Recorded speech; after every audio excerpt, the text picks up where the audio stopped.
the President of the Senate, Bukola Saraki, and the Speaker of the House of Representatives, Yakubu Dogara, have both reacted to the siege on the National Assembly by operatives of the Department of State Services, DSS. The two leaders of the National Assembly condemned the incident and lamented that members of staff and the clerk, Alhaji Muhammad Sani Amorai, who is the administrative head of the federal legislature, were harassed and prevented from accessing their offices. In a joint statement personally signed by Saraki and Dogara and obtained by us, the duo called the incident another attempt to subvert the nation's democracy. Saraki and Dogara stated that the heavy presence of armed security men who unnecessarily militarized the legislative complex and harassed legislators and the workers in the complex could not be justified in a democracy. The Senate President and Speaker further noted that Tuesday, August 7th, was a sad day for democracy as very early in the morning, they got reports backed by video and pictures from members of staff of the National Assembly, their colleagues from both chambers and other individuals, about the heavy presence of the security personnel who insisted that nobody would enter the complex except certain senators who were to be conveyed into the complex in a coaster bus.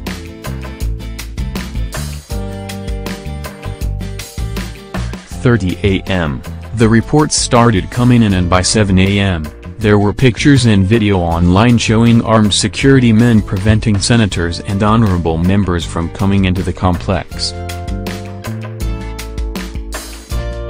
Some of our colleagues then mobilized other members in both chambers from their respective abodes so that they could pressurize the security men from allowing them to gain entry.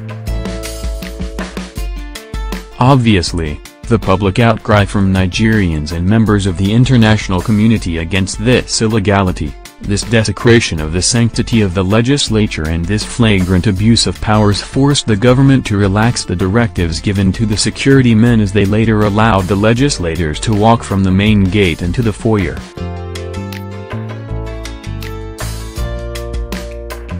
Still, the lawmakers were not allowed to drive in their vehicles and were denied access into the main building housing their offices. It is not clear what the plan of the government is, but information reaching us indicated that some senators who are pro-executive arm are being camped somewhere here in Abuja and they are being compelled to sign an impeachment notice that would later be brought to the assembly complex.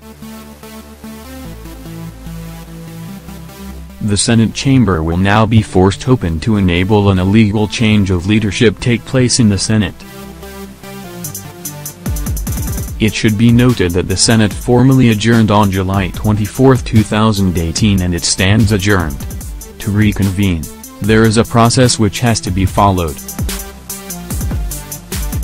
Also, it should be clear that these senators who are camped somewhere know the procedure for changing the leadership of the Senate. Both the leadership of the All Progressives Congress, APC, and the presidency officials masterminding this illegality know that they do not have the numbers to lawfully carry out this action. Therefore, we call on members of the international community to view this development as a coup against democracy. This is a throwback to the inglorious days of military rule where dissent is not tolerated and freedom of association and other fundamental human rights are willfully and carelessly violated, he said. Continuing, Saraki and Dogara said, "We urge Nigerians and the international community to condemn this illegal invasion of the National Assembly complex and the attempt to asphyxiate the legislature as undemocratic, uncivilized and irresponsible. Let us use this opportunity to thank our colleagues in the Senate and House of Representatives who immediately mobilized to resist this coup against democracy. Their action will be recorded as one taken at a time when the soul of this country is being imperiled.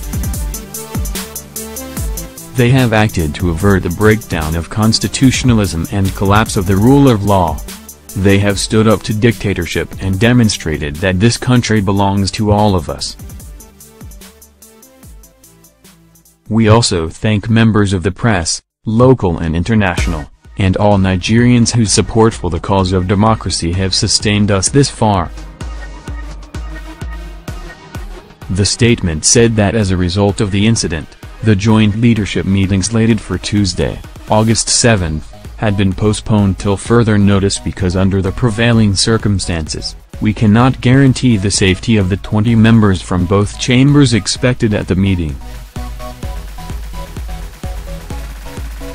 We earlier reported that the acting president, Yemi Osinbajo, on Tuesday, August 7, sacked the Director General of the Department of State Services, DSS, Bukola Saraki.